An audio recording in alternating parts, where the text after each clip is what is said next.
बिस्मिल्लाहिर्रहमानिर्रहीम, अस्सलाम वालेकुम। मैं हूं एहसन नवान, आप देख रहे हैं न्यूज़ विद एहसन। पाकिस्तान में क्रिकेट एक ऐसी कुव्वत है जो कौम को जोड़ कर रखती है। मैदान सजा हो तो पाकिस्तानी महंगाई, गुर्बत, लाकानूनियत सब भूलकर टीवी स्क्रीनों पर नजरें गाड़ लेते हैं और कौमी टीम की फतह हो तो गोया ईद शब बरात का समा बदल देती है और खुशियों को तरसी कौम झूम झूम कर जश्न मनाती है। क्रिकेट कौमी जिंदगी का इतना अहम अंसर है तो जाहिर है क्रिकेटर्स भी हीरोज हुए और कौम इन्हें सर आंखों पर बिठाकर रखती है।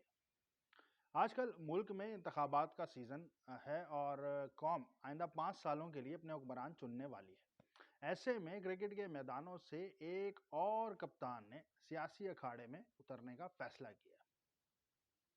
इससे कबल एक कप्तान तो वर्ल्ड कप विनिंग कैप्टन थे, वो इस मुल्क की सियासत में एक तलातुम बर्पा कर चुके हैं और गुज़िश्ता एक दिहाई में क्रिकेट की इस्तिलाहात और क्रिकेट के कप्तान का बहुत बोलबाला रहा है। ऐसे में अगले माह होने वाले इंतखाबात में एक और कप्तान ने सियासी मैदान में एंट्री देने का फैसला किया है। 2004 के अंडर 19 वर्ल्ड कप के फातेह कौमी क्रिकेट टीम के स्टार ओपनर खालिद लतीफ़ इस बार मजहबी जमात तहरीक लब्बैक पाकिस्तान की जानिब से सूबाई असम्बली सिंध के हल्का से उम्मीदवार हैं। क्रिकेट के अलावा खालिद की एक और वजह शोहरत 2018 में शातिम रसूल सल्लल्लाहु अलैहि वसल्लम ग्रेट वेल्डर के कत्ल पर 30 लाख रुपए का इनाम मुकर्रर करना भी बनी। इस मलून डच सियासतदान ने रसूलुल्लाह सल्लल्लाहु अलैहि वसल्लम की शान में गुस्ताखी पर मबनी खाकों का मुकाबला करवाने का ऐलान किया, जो बाद में अवामी रद्द-ए-अमल के बायस मनसूख कर दिया था। इसके रद्द-ए-अमल में खालिद को गैर मौजूदगी में हॉलैंड की अदालत ने 12 साल की कैद भी सुनाई। आइंदा इंतखाबात के हवाले से खालिद क्या सोचते हैं, आज खालिद लतीफ़ मेरे साथ मौजूद हैं। आइए इनसे एक मुख्तसर इंटरव्यू में जानते हैं कि इनकी सियासी मैदान में कदम रखने की क्या वजह बनी। सबसे पहले क्रिकेट के मैदान से सियासी मैदान का सफ़र, क्या अवामिल थे जिनके बायस आप इंतखाबी अखाड़े में कूदे हैं? क्रिकेट से सियासत का सफ़र इसलिए कि पाकिस्तान की आवाम को, पाकिस्तान को, हमारे शहर को, हमारे मोहल्लों को, हमारे इलाकों को ज़रूरत है और तहरीक लब्बैक पाकिस्तान की जानिब से जो है वो मुझे टिकट की जो है ना वो ऑफ़र की गई। तो इसलिए मैंने भी ये सोचा, उन्होंने मुझे मनाया भी कि आप आएँ और खिदमत भी करें। क्रिकेट तो शुरू ही, अल्लाह का शुक्र है क्रिकेट भी स्टार्ट है। तो फिर मैंने बेहतरी के लिए सोचा, हर चीज़ अच्छाई के लिए होनी चाहिए। तो अब हमारे माशरे को, हमारे लोगों को, हमें, हमारे आने वाली नस्लों को इसकी ज़रूरत है। खालिद, आपने अपने सियासी सफ़र के इंतखाब के लिए तहरीक लब्बैक का प्लेटफॉर्म जो है इसको ही क्यों चुना?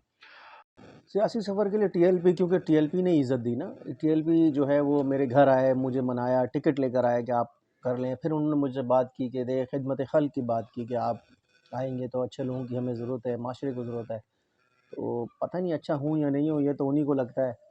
तो मेरी कोशिश ये है कि इंशाअल्लाह ताला मैं PS 89 से जो इलेक्शन लड़ रहा हूँ और अल्लाह ने करम किया, तो वो जो उम्मीदें लोगों को अपने इन खिदमतकारों से होती हैं, और ये जो लोग MP MNA बनते हैं और ये जो काउंसलर बनते हैं, इनके डोमेन में जो चीज़ें होती हैं वो अब अवाम मायूस है कि होती नहीं। तो इंशाअल्लाह ताला अगर मैं इस सीट पर आया तो ये सारे काम इंशाअल्लाह ताला अवाम के साथ मिल के करेंगे। खालिद, सियासी मामलात अपनी जगह पर, हल्के के अवाम, जिस हल्के के लिए से आप इलेक्शन लड़ रहे हैं, उस हल्के के अवाम के लिए आप क्या सोच रखते हैं, क्या रिलीफ दे सकते हैं उनको, और आपकी उनकी तवक्कुआत पर पूरा उतरने के लिए क्या तैयारियां हैं?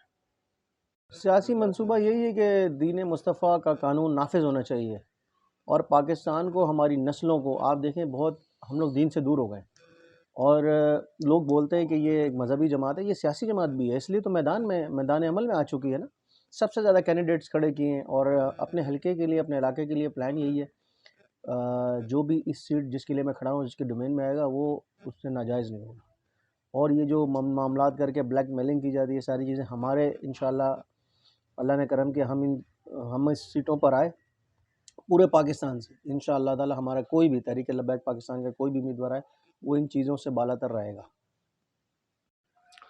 और सबसे आखिर में एक सवाल कि हम एक कप्तान को तो अभी भुगता चुके हैं, तो आप में और उनमें क्या फ़र्क होगा اور آپ کی سیاست کس طرح ان سے تبدیل ہوگی، یا آپ ان کے حوالے سے اور آپ ان کے حوالے سے کیا رائے رکھتے ہیں، یہ بھی ہم جاننا چاہیں گے۔ دیکھیں بات یہ ہے کہ رسول اللہ کا نعرہ دین کی بات، دین مصطفیٰ کی بات جہاں آ جائے، میں تو کچھ نہیں کہوں گا۔ دیکھیں میرے لیے سب رسپیکٹیبل ہیں، جن چیزوں کو میں جانتا نہیں ان پہ بات میں کرتا نہیں، اور جہاں تک بات ہے بگتانے کی، تو یہ تو ایک بہت بڑا حلقہ جو ہے وہ ان کو پسند کرتا ہے، جن کپتان کی آپ بات کر رہے ہیں، اور یہ دلوں کی بات جو ہے نا یہ اللہ کی طرف سے آتی ہے، یہ اللہ جس کے دل میں جس کی محبت ڈال دے تو اس کو نہ میں نہ آپ کوئی بھی نکال نہیں سکتا۔